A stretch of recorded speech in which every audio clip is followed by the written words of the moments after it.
جیسے قرآن مجید میں اللہ کے بارے میں آتا ہے اللہ عرش پر ہے، الرحمن علی العرش استوى، اللہ عرش پر مستوی ہوئے، وسع کرسیہ السماوات والارض، اللہ کی جو کرسی ہے وہ اتنی بڑی ہے کہ آسمان اور زمین کو گھیرے ہوئے۔ اب اللہ نے یہاں اپنے آپ کو عام بادشاہوں سے تشبیہ دی ہے، کیونکہ اس زمانے میں جب بھی حکومت کرتے تھے جو بھی لوگ وہ بادشاہ ہوتے تھے اور ان کا ایک تخت ہوتا تھا جس کو عرش کہا جاتا تھا۔ قرآن میں ہے نا کہ وَلَهَا عَرْشٌ عَظِيمٌ، ہدہد نے سلیمان علیہ السلام کو آ کے بتایا کہ ملکہ سبا ہے، حکومت کر رہی ہے اور اس کا ایک عرش ہے، بڑا زبردست عرش، اور سلیمان علیہ السلام کا بھی عرش تھا۔ تو یہ بادشاہوں کی عادت رہی ہے کہ جب بھی وہ سلطنت کرتے ہیں، حکومت کرتے ہیں، تو کہاں بیٹھتے ہیں؟ اپنا جائے قرار کس کو بناتے ہیں؟ For more videos, please subscribe our channel. یہ بات خوب یاد رکھیں کہ قرآن مجید میں یا حدیث میں جہاں بھی اللہ کے بارے میں ایسی باتیں آئی ہیں، ید اللہ کا ہاتھ ہے، قرآن میں آتا ہے کہ والسماوات مطویات بیمینہ، قیامت کے دن آسمان اللہ کے دائیں ہاتھ میں لپٹے ہوئے ہوں گے، والارض جمیعا قبضتہ، اور زمین اس کے قبضے میں ہوگی، قبضے میں کیا؟ ہاتھ میں ہوگی۔ تو اس سے پتہ چل رہا ہے کہ اللہ کا دایاں ہاتھ بھی ہے بھائی، دو ہاتھ ہیں، ایک دایاں ہوگا تو ایک بایاں ہوگا۔ اور حدیث میں آتا ہے کلتا یدیہ یمین، اللہ کے دونوں ہاتھ دائیں ہی ہیں، بایاں نہیں ہے اللہ کا۔ یہ اور کنفیوژن ہو گئی، سمجھ رہے ہیں؟ یعنی یہ تو ایک کنفیوژن سے بچنے کے لیے جو تشریح آئی ہے حدیث میں، اس سے اور کیا ہو گئی کہ بھئی اگر دو فرض کر بھی لیے جائیں تو دایاں اور بایاں، دائیں اور بائیں جو ہے نا، یہ تو ایک دوسرے کے مقابلے میں کسی چیز کو دائیں کہا جاتا ہے اور کسی چیز کو بائیں کہا جاتا ہے۔ یعنی دائیں کا مطلب جو اس کی نسبت اس سائڈ پہ ہو، اور بایاں کا نسبت جو اس کی نسبت اس سائڈ پہ ہو۔ اگر یہ نسبت نکال دی جائے تو نہ کوئی چیز دائیں رہتی ہے نہ بائیں رہتی ہے، نہ لیفٹ رہے گی نہ رائٹ۔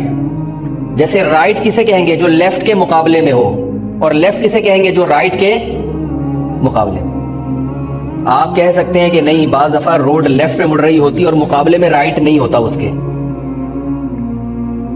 تو میری بات گویا غلط ہو گئی کہ لیفٹ اسے کہتے ہیں جو رائٹ کے مقابلے میں، کیونکہ بعض دفعہ لیفٹ اس روڈ کو بھی کہا جاتا ہے جس کے رائٹ میں دوسری کوئی روڈ نہیں ہوتی۔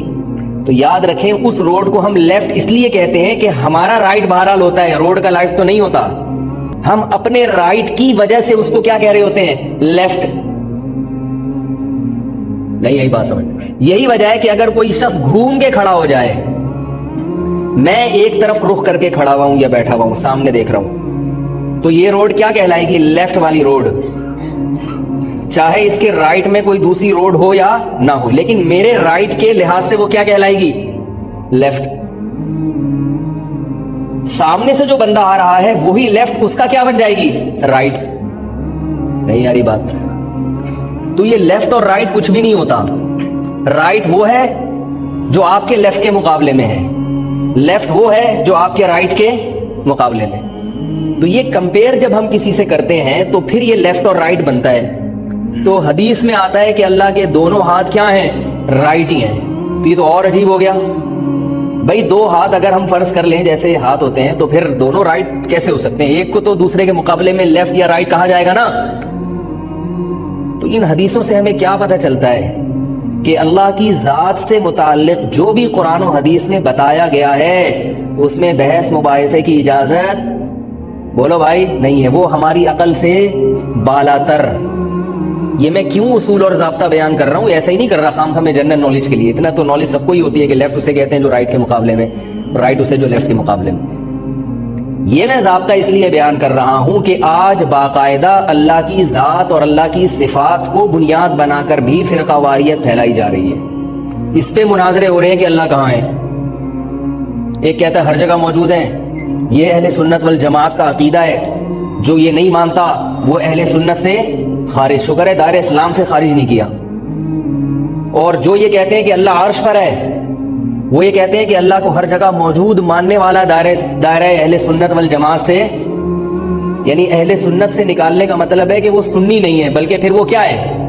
وہ پھر شیعہ ہے یا کچھ اور ہے۔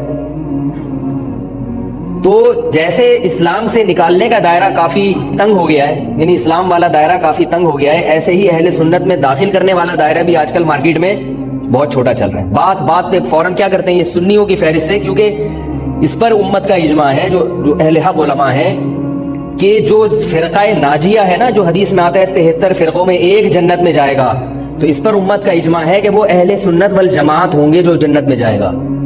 اہل سنت والجماعت کے علاوہ کوئی بھی جنت میں نہیں جائے گا۔ اصل کون جائے گا؟ اہل سنت والجماعت۔ تو اب ہر آدمی اپنے آپ کو اہل سنت میں داخل کرتا ہے، اور جو بھی اس کے عقیدے سے اختلاف کرے اسے فوراً کک آؤٹ کیا جاتا ہے، یہ اہل سنت سے خارج۔ یاد رکھو اتنی آرام سے اہل سنت سے خارج نہیں ہوتے۔ تو یہ جو مسئلہ ہے کہ اللہ کا ہاتھ، اللہ کی پنڈلی، یوم یکشف عن ساق، سورہ قلم میں ہے کہ جس دن اللہ اپنی پنڈلی کو ظاہر کریں گے، وَيُدْعَوْنَ إِلَى السُّجُودِ، اور لوگوں کو سجدے کے لیے بلایا جائے گا، تو بہت سے لوگ ایسے ہوں گے جو سجدہ نہیں کر سکیں گے، اور یہ وہ لوگ ہوں گے جن کو دنیا میں سجدے کے لیے بلایا جاتا تھا اور یہ حاضر نہیں ہوتے تھے۔ تو اب اس میں کیا ہے؟ اللہ تعالیٰ کی پنڈلی کا ذکر۔ تو یہ بات خوب یاد رکھو، ایک اصولی بات ہے کہ یہ آیتیں جو اس قسم کی آیتیں ہیں یا اس قسم کی حدیثیں ہیں وہ متشابہات کہلاتی ہیں۔ کیا کہلاتی ہیں؟ متشابہات۔ متشابہات کے بارے میں صحیح عقیدہ ہے کیا؟ اچھا، متشابہات کی 2 قسمیں ہیں۔ کتنی قسمیں ہیں؟ یہ سبق یاد کرا رہا ہوں آپ لوگوں کو، تاکہ اس قسم کی فرقواریت سے اپنے دامن کو دور رکھیں۔ ایک قسم متشابہات کی وہ ہے جس کا حقیقی معنی ہی ہمیں معلوم نہیں ہے۔ بات آ رہی ہے کہ اس کے معنی کیا ہے، میننگ کیا ہے، یہی نہیں پتہ ہے ہمیں۔ جیسے حروف مقطعات ہے نا قرآن میں، الف لام میم، یہاں سے سورہ بقرہ شروع ہو رہی ہے۔ الف لام میم کا مطلب کسی کو پتہ ہے؟ یاسین، کوئی مطلب نہیں ہے اس کا۔ طٰہٰ کا مطلب، طٰہٰ کا مطلب ہاں۔ بعض لوگ یہ کہتے ہیں کہ یہ رسول اللہ صلی اللہ علیہ وسلم کے نام ہے یاسین اور طٰہٰ، یہ غلط ہے، اس پر کوئی دلیل نہیں ہے۔ کوئی مستند روایت ہمارے پاس ایسی نہیں ہے جس میں ہم یہ کہیں کہ اللہ نے اپنے نبی کو یاسین سے یا طٰہٰ سے خطاب کیا ہے۔ تو یاسین، اس کے بارے میں جو صحیح قول ہے، صحیح مذہب ہے، یہ کیا ہے؟ حروف متشابہات۔ کچھ نہیں پتا کہ اس کا مطلب کیا ہے، اللہ ہی جانتا ہے۔ اور نون والقلم وما یسطرون، آیت کہاں سے شروع ہو رہی ہے؟ نون سے۔ نون کا مطلب نون، لیکن یہاں مطلب کیا ہے؟ ویسے تو نون کا مطلب سب کو بتائے، ایک مسلم لیگ نون بھی ہے، ٹھیک ہے، اور نون حروف تہجی میں سے ہے، لیکن یہاں نون کا مطلب کیا ہے یہ کسی کو پتا نہیں۔ تبھی تفاسیر میں اس پر تفصیلی نہیں ہوتی، یاسین، نون، اور اسی طرح صاد والقرآن ذی الذکر ہے نا۔ یہ وہ متشابہات ہیں جن کا اصل مطلب ہی معلوم نہیں ہے، لہذا ان کی تحقیق میں پڑھنا یہ وقت کی بربادی کے علاوہ کچھ بھی نہیں ہے۔ اب حکمت کیا ہے اس کی کہ بھئی اللہ نے ایسے لفظ قرآن میں کیوں رکھے ہیں، اور سورت کے بالکل شروع میں جیسے آتا ہے الف لام میم صاد، الف کا مطلب الف، لام کا مطلب لام، میم کا مطلب میم صاد، اب کیوں بھئی یہ کیا ہے واللہ عالم۔ کاف ہا یا عین صاد، سورہ مریم شروع ہو رہی ہے نا، کاف ہا یا عین صاد، یہ تو حروف تہجی ہیں، مطلب کسی کو نہیں پتا۔ تو عبداللہ ابن عباس رضی اللہ تعالیٰ عنہ سے ایک روایت ہے، اور بعض مفسرین نے بھی یہ قول کیا ہے کہ اس میں حکمت یہ ہے کہ اللہ بتا دیتے ہیں قرآن شروع ہوتے ہی کہ جتنا علم میں تمہیں دوں گا اتنا تمہیں سمجھ میں آئے گا، جو نہیں بتاؤں گا اس میں تم کیا ہو؟ جاہل، اس میں تم عقل لڑاتے رہو گے، تمہیں سمجھ میں نہیں آئے گا۔ تو یہی بندوں کا امتحان ہے کہ بندے ان حروف مقطعات پر غیب پر ایمان لا کر توقف کرتے ہیں یا اس کی تحقیق میں پڑھ کے اس کے معنی تلاش کرتے ہیں، کیونکہ علم سے روک دینا یہ بھی امتحان ہے۔ جس کو تحقیق کا شوق ہوتا ہے نا، اسے آپ کسی مسئلے میں تحقیق سے روکیں گے تو وہ نہیں رکے گا۔ یہ بھی ایک مسئلہ ہے۔ دیکھو جس کی طبیعت میں شر اور فساد ہوتا ہے نا، وہ ہر چیز میں ٹانگ اڑاتا ہے۔ آپ اگر بچے کو روک دیں کسی کام سے، بچہ پوچھ رہا ہے ابو یہ کیا ہے، بعض دفعہ والدین بتا دیتے ہیں کہ یہ ہے، بعض دفعہ والدین کیا کرتے ہیں، بیٹا یہ آپ کی سمجھ میں نہیں آئے گا۔ تو عقل مند بچہ ہوگا کہے گا ٹھیک ہے جی ابو نے منع کر دیا، اور اگر وہ بار بار سوال پوچھے نہیں یہ کیا، نہیں یہ کیا، یہ کیا ہے، تو ابا کیا کریں گے؟ ڈانٹ لگائیں گے نا، بولے بھائی چپ کر کے بیٹھ جاؤ آرام سے, ابا اس کو ڈانٹ لگائیں گے. تو ایسے ہی مسئلہ ہے کہ اس وقت جو دنیا میں فتنے پھیل رہے ہیں نا, بعض لوگ ایسی چیز کی معلومات حاصل کرنے کی کوشش کرتے ہیں جن معلومات کا ان کی ذات کو کوئی فائدہ نہیں ہے. اب ان سے کہا جائے کہ بھائی اس چیز سے اپنے آپ کو دور رکھو تو وہ بریک نہیں لگاتے, وہ کہتے پھر بھی گھستے ہیں. یہ خود ایک بہت بڑا فتنہ ہے جس سے معاشرے میں لڑائیاں پیدا ہوتی ہیں, فساد. مثال کے طور پر آپ کے پڑوس میں کیا ہو رہا ہے, آپ کے پڑوس میں کیا ہو رہا ہے, کس کی بچی گھر سے بھاگی, کس کا کس سے تعلق چل رہا ہے, ان معلومات میں گھسنے کی شریعت نے اجازت دی آپ کو؟ بولو نا بھائی. لیکن ہر آدمی گھستا ہے کہ نہیں گھستا؟ شریعت نے منع کر دیا بھائی پڑوس میں کیا ہو رہا ہے, ان کا کیوں جھگڑا ہوا تھا, میاں بیوی کا, باپ بیٹے کا جھگڑا کیوں ہوا, یہ ان کا معاملہ ہے. انہوں نے آپ کو ثالث نہیں بنایا تو آپ کو یہ نالج کا ہونا آپ کے پاس ضروری, بولو نا بھائی, نہیں ہے. لیکن اندر سے نا بے چینی شروع ہو جاتی ہے, پتا تو یار کچھ تو پتا تو چلے یہ ہو گیا رہا ہے یار. سارا فساد یہاں سے کھڑا ہوتا ہے, بدگمانیاں پھیلتی ہیں, لوگوں کے راز فاش ہوتے ہیں, پھر یہاں سے دشمنیاں شروع ہوتی ہیں. آپ اپنے کام سے کام رکھیں, دوسرے کے معاملے میں ٹانگ مت اڑائیں, یہ بڑا مسئلہ ہے. اور سارے فساد آپ نے دیکھا ہوگا دفتروں میں لوگ جا کے معلومات کرتے ہیں کہ یار تمہاری تنخواہ کتنی ہے, وہ بتاتا ہے اتنی تنخواہ, فوراً مشورہ کہتے ہیں کہ یار یہ تو کم ہے. وہ اپنے باس سے بدگمان ہو جائے گا کہ نہیں ہو جائے گا؟ نتیجہ کیا ہوگا کہ کام دل جمی سے نہیں کرے گا, وہ کہے گا مجھے تنخواہ کم مل رہی ہے. آپ کو کیا ضرورت ہے آپ اس سے تنخواہ جا کے پوچھیں؟ چلو اگر ویسی جنرل نالج کے لیے دوستی یاری میں, لیکن ہوتا کیا ہے, گھستے ہیں پھر آگے جا کے فساد پھیلاتے ہیں. کسی کے ہاں طلاق ہو جائے پھر تو ہر آدمی کے کان کھڑے ہوتے ہیں, یار کیوں ہوئی تھی, اس نے دی کیوں, غلطی کس کی تھی, حالانکہ آپ کا اس سے کوئی تعلق نہیں ہے. وہ اس کا ذاتی میٹر ہے کہ عمران خان نے ریحام خان کو کیوں طلاق دی, اس کے پیچھے پڑے ہوئے ہیں کیوں دی. بھائی چھوڑو یار, ان کا ذاتی گھریلو مسئلہ ہے, ہمیں کیا پتا. ہم تو نہ ریحام خان کے خلاف ہوں گے اس مسئلے کی وجہ سے, نہ عمران, کسی اور مسئلے میں اختلاف ہو تو ایک الگ بات ہے. اسی طرح یہ یاد رکھو کہ جیسے علم حاصل کرنا عبادت ہے, اسی طرح بعض چیزوں کی نالج نہ ہونا بھی عبادت ہے. اگر آپ ان چیزوں کی نالج میں پڑھو گے تو خود بھی فتنے میں مبتلا ہوگے اور دوسروں کو بھی فتنے میں مبتلا کرو گے. تو اللہ نے سورہ فاتحہ کے بعد جب قرآن کی ابتدا کی تو الف لام میم سے بتا دیا کہ چپ کر کے بس الف لام میم کی تلاوت کرتے رہنا اور اس تجسس میں نہ رہنا کہ اس کا مطلب کیا ہے, کیونکہ میں نے یہ مطلب کسی کو نہیں بتایا. لیکن آپ دیکھ لیں آج بھی لوگ ان آیتوں کی میں گھستے ہیں اور وہ کرتے ہیں کہ اس کا کچھ اپنی طرف سے الف سے یہ مطلب ہے, لام کا یہ مطلب ہے, میم کا یہ مطلب ہے, وہ گھماتے رہتے ہیں اس کو. تو ہمارے قرآن کی ابتدائی کہاں سے ہو رہی ہے کہ جتنا بتا دوں مان لینا اور جو نہیں بتاؤں تو چپ کر کے بس اس کی تلاوت کا ثواب حاصل کرنا. تو یہ بہت بڑی حکمت ہے. اور متشابہات کی دوسری قسم وہ ہے جس کا حقیقی مطلب تو معلوم ہے مگر اس کی کیفیت کیا ہے, ڈیٹیل کیا ہے, اس کی تفصیل کیا ہے, یہ ہمیں معلوم نہیں ہے. جیسے قرآن مجید میں اللہ کے بارے میں آتا ہے اللہ عرش پر ہے, الرحمن علی العرش استوى, اللہ عرش پر مستوی ہوئے, وسع کرسیہ السماوات والارض, اللہ کی جو کرسی ہے وہ اتنی بڑی ہے کہ آسمان اور زمین کو گھیرے ہوئے. اب اللہ نے یہاں اپنے آپ کو عام بادشاہوں سے تشبیہ دی ہے کیونکہ اس زمانے میں جب بھی حکومت کرتے تھے جو بھی لوگ وہ بادشاہ ہوتے تھے اور ان کا ایک تخت ہوتا تھا جس کو عرش کہا جاتا تھا. قرآن میں ہے نا کہ وَلَهَا عَرْشٌ عَظِيمٌ, ہدہد نے سلیمان علیہ السلام کو آ کے بتایا کہ ملکہ سبا ہے, حکومت کر رہی ہے اور اس کا ایک عرش ہے, بڑا زبردست عرش, اور سلیمان علیہ السلام کا بھی عرش تھا. تو یہ بادشاہوں کی عادت رہی ہے کہ جب بھی وہ سلطنت کرتے ہیں, حکومت کرتے ہیں, تو کہاں بیٹھتے ہیں, اپنا جائے قرار کس کو بناتے ہیں؟ بولو نا یار کیا ہو گیا, اتنی مشکل سے آپ لوگ کو ایک عادی بنا کے گیا تھا 2 ہفتے میں, پھر وہ ویسے ہی ویسے ہی ہو گئے. تو کس پر بیٹھتے ہیں وہ بادشاہ لوگ؟ عرش پہ بیٹھتے ہیں. عام تخت پہ نہیں ہوتا, جو بادشاہوں کا تخت ہوتا ہے نا اس کو عرش کہا جاتا ہے. ایک تخت آپ کے گھر میں بھی ہوگا, ہمارے گھر میں بھی ہے, وہ عرش نہیں کہلائے گا. تخت عرش کون سا؟ بادشاہوں کا. عام طور پر یہ عرش کا لفظ یہاں بولا جاتا ہے, بادشاہوں کا تخت.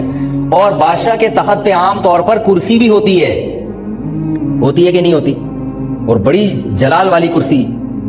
اب تو بادشاہی نظام چلا گیا نا, تو وہ تخت بھی گیا اور کرسی بھی گئی.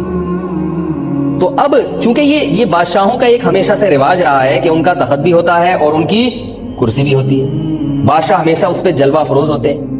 تو اللہ نے بھی اپنے آپ کے لیے کیا لفظ استعمال کیا؟ عرش کا لفظ.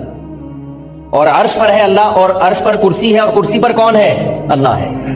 بات آ رہی ہے سمجھ میں؟ اور عرش کہاں ہے؟ 7ویں آسمان کے اوپر, جس سے آگے کوئی بھی چیز نہیں ہے. یعنی اس کائنات کی جہاں انتہا ہو رہی ہے وہاں ہے اللہ کی ذات.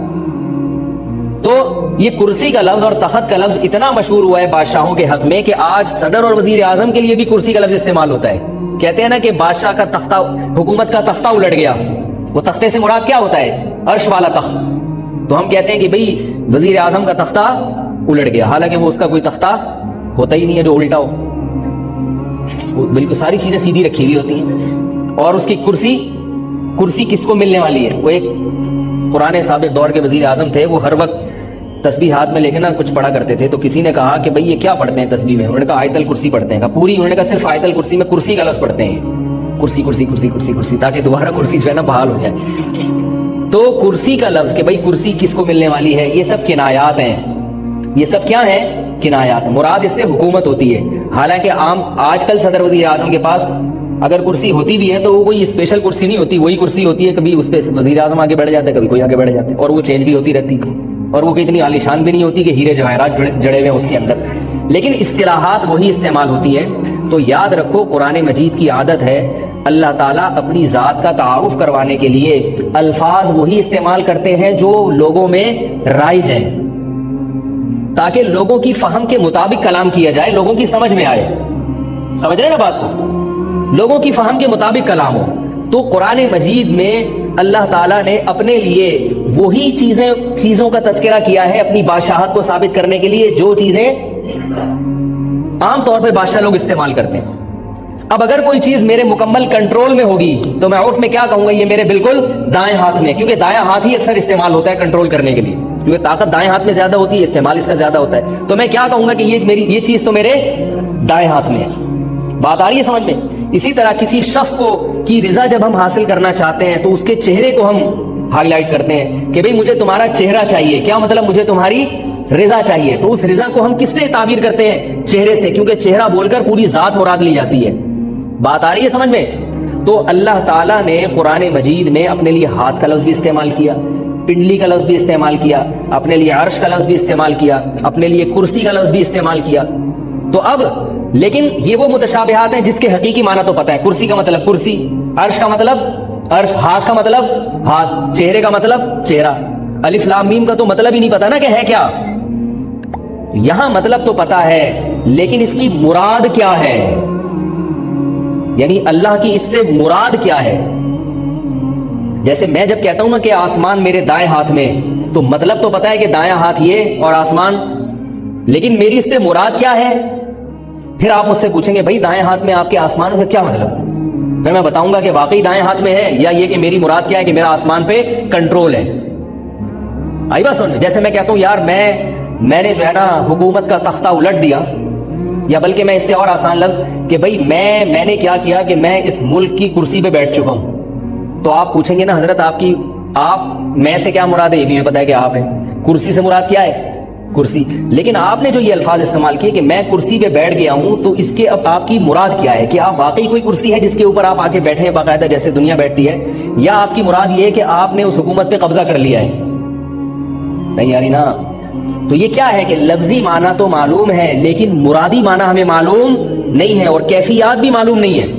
تو یاد رکھو قرآن مجید میں جہاں اللہ کے لیے ہاتھ کا لفظ استعمال ہوا، پنڈلی کا لفظ استعمال ہوا، اللہ عرش پر ہے، یہ ساری چیزیں ان کے حقیقی معنی ہمیں معلوم ہے، ان کی کیفیات اور ان کی مرادی معنی ہمیں معلوم نہیں ہے. اور جو چیز معلوم نہیں ہوتی اس میں اختلاف رائے کی گنجائش ہوتی ہے. نہیں یاری میرا خیال ہے کاش یہ بات سمجھ میں آ جائے تو فرقواریت انشاءاللہ ختم. جو چیز منسوس نہیں ہے، قرآن و حدیث نے واضح بیان نہیں کیا، تو اس میں اگر کوئی رائے قائم کرتا ہے تو رائے کا اختلاف بولو نا بھائی ہوگا. اس میں کسی ایک فریق کو بھی غلط کہنا درست نہیں ہے. اب دو طبقے ہیں علماء کے. بعض کہتے ہیں اللہ عرش پر ہے کا مطلب ساتویں آسمان کے اوپر ہی ہے اللہ تعالیٰ. عرش ہے، پھر کرسی ہے، پھر اس پر اللہ کی ذات ہے. کیسے ہے کہتے ہیں ہمیں معلوم نہیں ہے. یہ بھی بالکل برحق لوگ ہیں. اور بعض کہتے ہیں بھائی یہ کنایا ہے کہ جب کوئی حکومت کنٹرول میں آتی ہے نا کسی کے تو ہم کیا کہتے ہیں کہ تخت پہ وہ جلوہ افروز ہو گیا ہے. حالانکہ حقیقت میں کوئی تخت بخت نہیں ہوتا جہاں کے جا کے بیٹھا ہو، بس حکومت کو کنٹرول کر لینا. یہ کنایا ہے کس سے؟ جب کہتے ہیں نا بھائی جو ہے نا فلاں وزیر اعظم کی کرسی الٹ گئی اور اب تخت پہ کون بیٹھا ہے؟ فلاں بیٹھ گیا. حالانکہ وہ تخت پہ نہیں بیٹھا ہوتا، وہ تو کھڑا ہوا چل رہا پھر رہا ہوتا ہے. میں نے اپنے بچے کو فون کیا ملیشیا سے, میں نے کہا آپ کیا کر رہے ہو, کہہ رہے میں آپ سے بات کر رہا ہوں.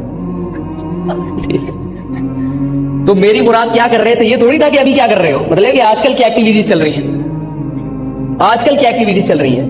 تو یہ جو کیا کر رہے ہو کا لفظ ہے, اس سے حقیقی ابھی کیا کر رہے ہو یہ مراد تھوڑی ہے. اس سے بڑا لطیفہ مجھے پھر اپنے بچپن کا یاد آیا.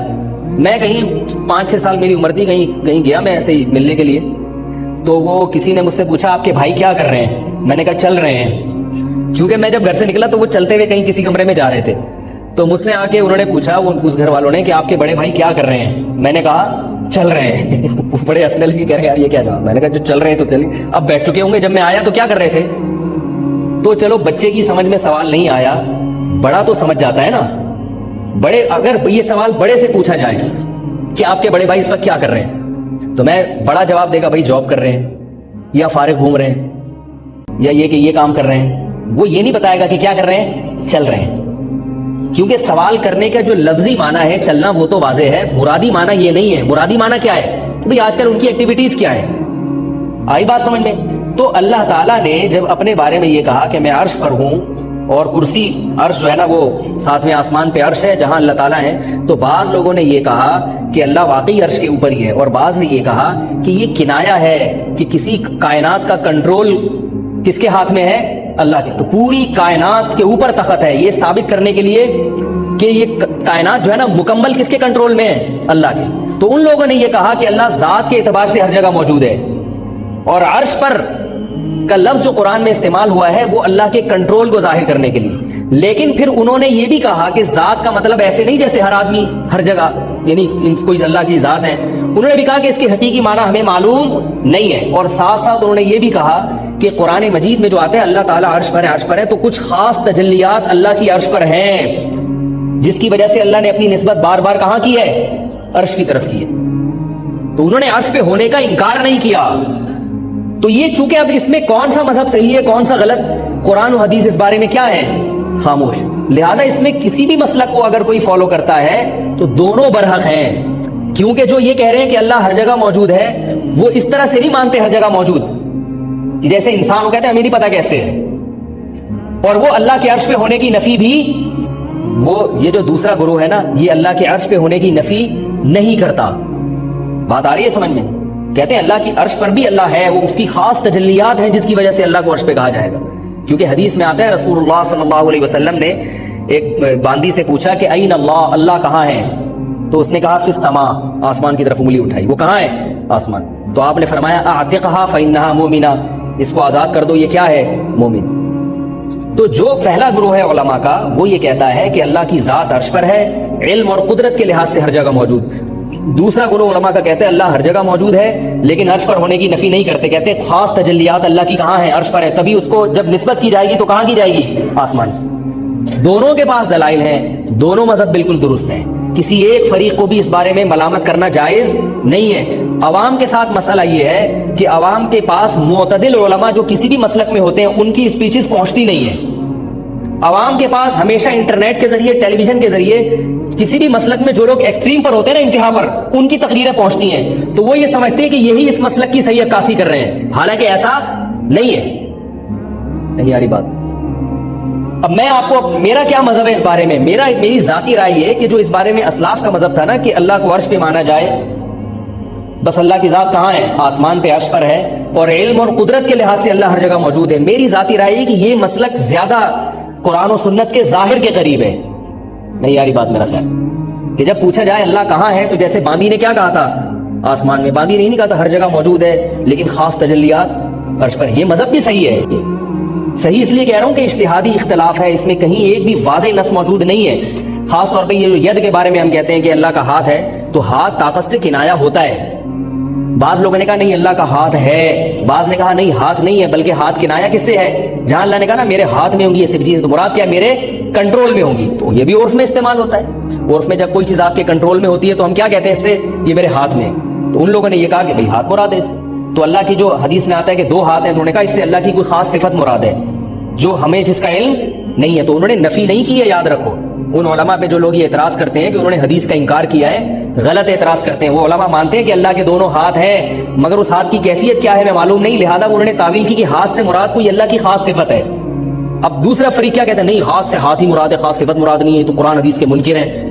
یہ غلط ہے بھائی، وہ منکر نہیں ہے، کیونکہ آپ بھی مانتے ہیں کہ ہاتھ کا لفظی معنی تو ہاتھ ہے، مگر اللہ کے حق میں ہاتھ کی حقیقی معنی کیا ہے اور اس کی کیفیات کیا ہیں، یہ اتنی مجہول ہے کہ اس سے قریب یعنی کیفیات اتنی مجہول ہیں کہ حقیقت ہی اس سے مجہول ہو رہی ہے. تو اس لیے جو بھی اس قسم کے مولوی انٹرنیٹ پر بیٹھے ہوئے ہیں جو ان چیزوں میں مناظرے کرتے ہیں کہ اللہ عرش پر ہے، دوسرا کہتے ہیں ہر جگہ موجود ہے، اور دونوں ایک دوسرے کو غلط قرار دے رہے ہیں، تو سمجھ لو کہ یہ دونوں کیا ہیں. بول لو گے تو بھائی کچھ بات بنے گی آگے. تو یہ دونوں فریق کیا ہیں، یہ بلوانا جو چیز بول دیتا ہے نا زبان سے ایک دفعہ. تبلیغ والے کیوں بار بار کہتے ہیں 1 سال کا نام، ان کو پتا ہے یہ 3 دن کے لیے بھی نہیں جائے گا، ان کو پتا ہے یہ اتنا ڈھیٹ ہے، یہ 1 سال کے لیے تو دور کی بات، یہ 3 دن کے لیے بھی نہیں نکلے گا، لیکن اس کو اٹھا کے کھڑا کر کے بولتے ہیں کہ 1 سال کے لیے نام لکھواؤ، ارادہ لکھواؤ. یہ جب انسان ایک چیز زبان سے بولتا ہے اس کے لاشعور میں وہ بیٹھ جاتی ہے، اور کبھی نہ کبھی اس کو خیال آتا ہے کہ وہاں میں اگل کے گیا ہوں. تو یاد رکھو یہ جو اللہ کی ذات اور صفات کا مسئلہ ہے، یہ جو متشابہات کی پہلی قسم تو سب مانتے ہیں، دوسری قسم میں گڑبڑ ہوتی ہے، اور اس میں بڑا اختلاف چل رہا ہے، بہت زیادہ اختلاف چل رہا ہے اس میں، اور ایک دوسرے کے خلاف مناظرے بازی، اور عوام اس اختلاف میں پھر پستی ہے. کہتے ہیں کیا جائے، وہ کہتے ہیں ہر جگہ ہے، وہ کہتے ہیں عرش پر ہے، پتہ نہیں ہمیں یہی نہیں سمجھ آ رہا ہے کہاں. ٹھیک ہے تو بولو بھائی اللہ ہر جگہ، اللہ عرش پر ہے، علم اور قدرت کے لحاظ سے ہر جگہ ہے. تو اگر اس کے علاوہ بھی کوئی ہے تو ٹھیک ہے، کیونکہ جو ہر جگہ موجود مان رہا ہے وہ عرش پر ہونے کی نفی نہیں کر رہا. تو جب نہیں کر رہا تو وہ بھی اب اس سے ڈیٹیل میں پوچھیں گے جب ہر جگہ بھی ہے تو عرش پر کیسے بولے گے. بھائی اللہ کی ذات ہے، اتنی باریکیوں میں ہمیں جانے کی اجازت نہیں، اور یہ بھی قرآن سے ہی ثابت ہے جو میں بات کر رہا ہوں. قرآن میں اللہ نے فرمایا هو الذی، یہ جو ایک بات رہ گئی نا کہ دونوں مسلکوں میں جو ایکسٹریم پہ ہوتے ہیں وہی عوام کے سامنے آتے ہیں، بہت اہم بات ہے، اس کی میں بھی ایک دلیل دوں گا آپ کو. یہ مجھے یاد دلائیں، یہ موضوع رہ نہ جائے کہ ہمیشہ پبلک کے سامنے جو ہے نا، جو کسی بھی مسلک میں جو انتہا پہ پہنچے ہوئے ہوتے ہیں نا، ان کی باتیں پبلک کے سامنے زیادہ آتی ہیں، اور جو معتدل ہوتے ہیں ان کی تقریر عام طور پر سامنے نہیں آتی. کیوں نہیں آتی میں بھی بتاؤں گا، اس کی دلیل بھی دوں گا کہ یہ میں دعویٰ جو کر رہا ہوں صحیح کر رہا ہوں. تو میں یہ کر رہا تھا کہ قرآن مجید میں اللہ تعالیٰ کا ارشاد ہے هو الذی انزل علیک الکتاب، اللہ وہ ذات ہے جس نے کتاب کو نازل کی. سورہ آل عمران دیکھ لیں آپ، آیت نمبر بھی مجھے معلوم نہیں ہے، ڈاکٹر ذاکر نائک سے بھی مل کے آیا تھا، ان سے پوچھ لیتا لکھوا لیتا تو اچھا تھا. هو الذی انزل علیک الکتاب، اللہ وہ ذات ہے جس نے کتاب کو نازل کیا. اور آگے فرمایا کہ منہ آیات محکمات، اس میں کچھ آیتیں تو محکم ہیں، بالکل مضبوط، ان کے معنی بھی معلوم، ان کی مطلب نماز پڑھو، زکوٰۃ دو، روزہ رکھو، ان کا تو سب مفہوم واضح ہے. اور فرمایا ہن ام الکتاب، وہ ہیں اصل کتاب. اصل کا مطلب کہ دوسری قسم کی جو آیات ہیں ان کی تشریح میں اس اصل کو سامنے رکھنا پڑے گا. ان کی ایسی تشریح نہیں ہوگی کہ وہ اس اصل کا خلاف چلی جائے، اس لیے ان کو اصل کہا. فرمایا وَأُخَرُ مُتَشَابِهَاتٌ، اور دوسری قسم کی آیتیں وہ ہیں جو متشابہات میں سے ہیں. دونوں قسم کے متشابہات، ایک الف لام میم والا متشابہات، اور دوسرا جیسے اللہ کا ہاتھ، اللہ عرش پر ہے، اللہ کا چہرہ ہے، یہ تمام چیزیں. فرمایا فَأَمَّا الَّذِينَ فِي قُلُوبِهِمْ زَيْغٌ، وہ لوگ جن کے دلوں میں کجی ہے، ٹیڑھا پن ہے، یوٹیوب پہ مشہور ہونے کا شوق ہے ان کو. آئی بات سمجھ میں؟ مسلک مرض میں تو سب چیزیں آ گئی نا. دیکھو قرآن نے الفاظ کتنے کامن استعمال کیے. وَأَمَّا الَّذِينَ فِي قُلُوبِهِمْ مرض، فرمایا وہ لوگ جن کے دلوں میں بیماری ہے، بیماری دل کی بیماری، ہارٹ اٹیک مراد نہیں ہے یہاں پہ. دل کی بیماری سمجھ، روحانی طور پر بیمار ہیں، ان کو لوگ محبت سے رہتے ہوئے اچھے نہیں لگتے، اور میری اصطلاح میں ان کو بیماری ہے خارش کی، خرشیلے ہیں. ایک دفعہ میں نے اجتماعی دعا کا مسئلہ بتایا نا، نماز کے بعد اجتماعی دعا ثابت نہیں ہے، پھر میں نے کہا کہ بس خرشیلے نہ بننا کہ جا کے امام ہو، اگر کسی کی تحقیق اس کے خلاف ہے تو اس کو فالو کریں، کوئی مسئلہ نہیں ہے، کوئی اتنا بڑا اختلاف نہیں ہے کہ آپ اس میں مناظرے شروع کر دیں. تو اور وہی ہوا، واٹس ایپ پہ ایک صاحب نے مجھے میسج بھیجا، اس میں دعا کی فضائل لکھ کے، اور اتنی غلط زبان انہوں نے استعمال کی. انہوں نے کہا کہ یہ جو ہے نا آج کل فرض نماز کے بعد اجتماعی دعا کو بدعت کہنے والوں کی زبانیں بند ہو جائیں. میں نے اس لیے یہ تحقیق، وہ تحقیق بھی 100% غلط تھی. تو میں نے کہا اگر آپ کی یہ تحقیق ہے تو کم از کم تمیز سے بھی تو پیش کی جا سکتی ہے. آپ بولے مفتی صاحب یہ میرے دلائل ہیں، آپ ان پہ غور کر لیں، تو میں غور کر لیتا، تو میں بتاتا بھائی اگر میں رجوع کا اعلان ہوتا تو رجوع کر لیتا، نہیں ہوتا تو میں بولتا بھائی اس میں یہ اشکال ہے. بات کرنے کا پہلے انسان کہیں تمیز ہو تو پھر آگے بات چلتی ہے. وہ زبان بے لگام، اور وہ مجھے کہہ رہے تھے کہ آپ کابر کے مسلک سے ہٹ گئے ہو. تو میں نے کہا میں نے جو تحقیق پیش کی وہ مفتی رشید احمد صاحب کی تھی. مفتی محمد شفیع صاحب کا رسالہ اب تک چھپا ہوا ہے. مفتی محمد شفیع صاحب تو ہمارے کابر میں ہی ہے نا. ان کا تو رسالہ چھپا ہوا ہے, وہ پڑھ لو. ان کی بھی وہی جو میں نے اس دن بتایا تھا وہ ساری انہی کی. مفتی محمد شفیع صاحب رحمۃ اللہ علیہ کتنے بڑے بزرگ عالم تھے. مولانا ابرال ہم جو حضرت مولانا شرف علی تھانوی کے خلفاء میں سے تھے وہ بھی قائل نہیں تھے. آئی بات سمجھ میں؟ تو خام خمی خود ہی جو ہے نا وہ بنا کے وہ غلو کرتے ہیں. اگر پھر بھی کوئی قائل ہے ٹھیک ہے بھائی وہ کر لے. امام ابو حنیفہ کا امام شافعی سے کتنے مسائل میں اختلاف ہوا ہے, کبھی ایک دوسرے پہ طنز کیا انہوں نے. خود امام ابو حنیفہ کے جو شاگرد ہیں امام محمد اور امام ابو یوسف, سینکڑوں مسائل میں انہوں نے اپنے استاد سے اختلاف کیا ہے. وہاں تو لوگوں نے نہیں کہا کہ ابو حنیفہ کیا کہہ کے گئے اور آپ کو معاذ اللہ شرم نہیں آ رہی, آپ ان کے خلاف چل رہے ہیں. بھائی وہ کہہ رہے تھے میری تحقیق یہ ہے, میں ایسے, وہ ان کی تحقیق ایسے. اس میں اتنا زیادہ پریشان ہونے کی ضرورت. ایک دفعہ میرے پاس فون آیا, ایک صاحب کہنے لگے وہ فلاں کے جو ہے نا وہ مسئلہ کیا ہے. میں نے کہا ایسے ہے. انہوں نے کہا وہ فلاں مولوی صاحب نے تو اس کے خلاف بتایا. تو میں نے کہا بھائی میں تو میری یہ تحقیق ہے, میں نے آپ کو پورا بتا دیا. کہہ رہے فلاں مولوی صاحب. میں نے کہا دیکھو میں ان مولوی صاحب کو نہیں جانتا, مجھے نہیں پتا, اور میری رائے میں تو وہ مسئلہ انہوں نے غلط بتایا. اب جس کی طبیعت میں خارش ہوگی وہ کیا کرے گا؟ جس کی طبیعت میں خارش نہیں ہے وہ چپ ہو جائے گا. چلو بھائی دونوں مولوی ہیں, جس پر زیادہ اعتماد ہو تو اس کی بات لے لو, دوسرے کے بارے میں چپ رہو بھائی. لیکن اب یہاں سے جو اگلا سوال جو ہوگا نا, یہ اس کی علامت ہے, اس کے کوئی پھنسی دانہ نکلا ہوا ہے, تھوڑا ہے یا نہیں, یہ بعد میں پتا چلے گا. تو وہ پھر کہ نہیں وہ کچھ اور کہہ رہے ہیں, آپ کچھ اور کہہ رہے ہیں. میں نے کہا بھائی تمہیں جس پر اعتماد ہے ان سے پوچھ لو یار, اگر آپ کو ان پر اعتماد ہے تو ان سے پوچھ لو. کہہ رہے نہیں صحیح کون ہے؟ میں نے کہا میں تو جو بات صحیح سمجھوں گا وہی بتاؤں گا نا, مجھے یہ صحیح لگ رہا ہے. کہہ رہے نہیں قرآن و حدیث کے مطابق کون سا ہے؟ میں نے کہا اللہ کے بندے جو مجھے قرآن و حدیث کے مطابق جو بات صحیح لگ رہی ہے وہ میں بتا رہا ہوں. کہہ رہے وہ بھی یہ کہتے ہیں قرآن حدیث. تو میں نے کہا پھر ٹھیک ہے آپ کو بھائی میں کو پولیس تو ہونی کے ڈنڈے سے آپ کو بات کروں. میں نے کہا وہ بھی کہہ رہے پھر اس کے خلاف آپ بیان کریں. میں نے کہا کیوں کروں بیان؟ وہ بھی جو بھی ہے اگر وہ صحیح عالم ہے تو اختلاف ہے, اور مسئلہ بھی ایسا تھا اس میں دونوں قول ہیں.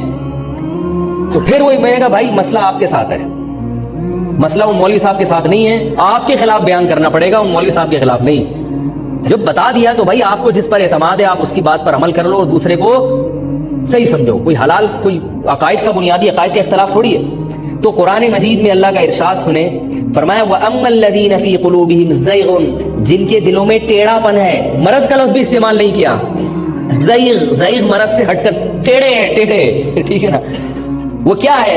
فَيَتَّبِعُونَ مَا تَشَابَهَ مِنْهُ, فرمایا اس قرآن میں جو متشابہ چیزیں ہیں نا وہ ان کے پیچھے لگیں گے. ابتغاء الفتنتی, فتنہ پھیلانے کے لیے, وابتغاء تأویلہ, اور اس کی تفسیر جاننے کے لیے, وما یعلم تأویلہ الا اللہ, حالانکہ ان کی تفسیر اللہ کے علاوہ کوئی بھی نہیں جانتا. جب پتہ چل گیا کہ اللہ عرش پر ہے, اللہ کا ہاتھ, اس کی حقیقی تفسیر کسی کو معلوم نہیں ہے, تو اتنی گہرائی میں جانے کی اور اس سے مناظرے کرنے پر اللہ نے پابندی لگائی کہ نہیں لگائی؟ ایک صاحب مجھ سے آ کے اس مسئلے میں بحث کرنے لگے. میں نے کہا نہیں بحث کرو یار, سب چلتا ہے. تو انہوں نے امام مالک کا کال سنایا. یہ سب باتیں اس لیے کہہ رہا ہوں کہ یہ سب آپ کو سننے کو ملیں گی جب آئیں گے نا دونوں فریقوں میں.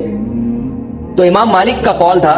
امام مالک نے کسی نے کسی مجلس میں پوچھا کہ اللہ تعالیٰ عرش پر ہے, اس کا کیا مطلب ہے؟ امام مالک کو غصہ آیا. فرمایا الاستواء معلوم, استوا کے لغوی معنی کیا ہے سب کو پتا ہے, عرش پر مستوی ہونا. والکیف مجہول, اس کی حقیقی کیفیت کیا ہے یہ کسی کو پتا نہیں ہے.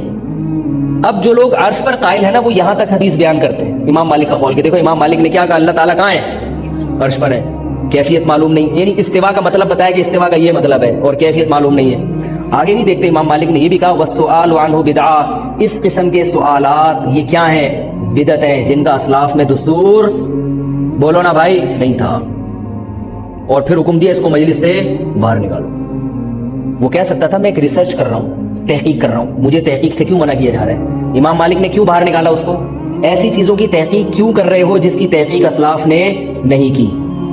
تو کیا پتہ چلا, ہمیں سبق ملتا ہے کہ ان چیزوں میں زیادہ گہرائی میں جا کے غور کرنا, ان کو اچھالنا, امت میں کتابیں لکھنا اس پر.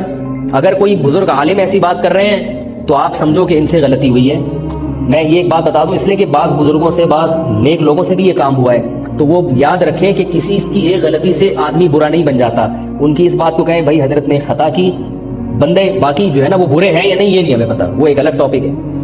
تو بدگمان بھی ہونا جائز نہیں کسی سے کسی ایک غلطی کی بنیاد پر, اور اگر وہ بندہ ہی ٹھیک نہیں ہے تو پھر بدگمان ہونا بھی جائز ہے. یہ تو بندہ ہی, اس کا تو کام ہی ہے یہ. تو یہ ہے اللہ, یہ جو اللہ کی ذات کے بارے میں عقائد ہے نا, اس میں یہ عقیدہ رکھنا ضروری ہے. For more videos, please subscribe our channel.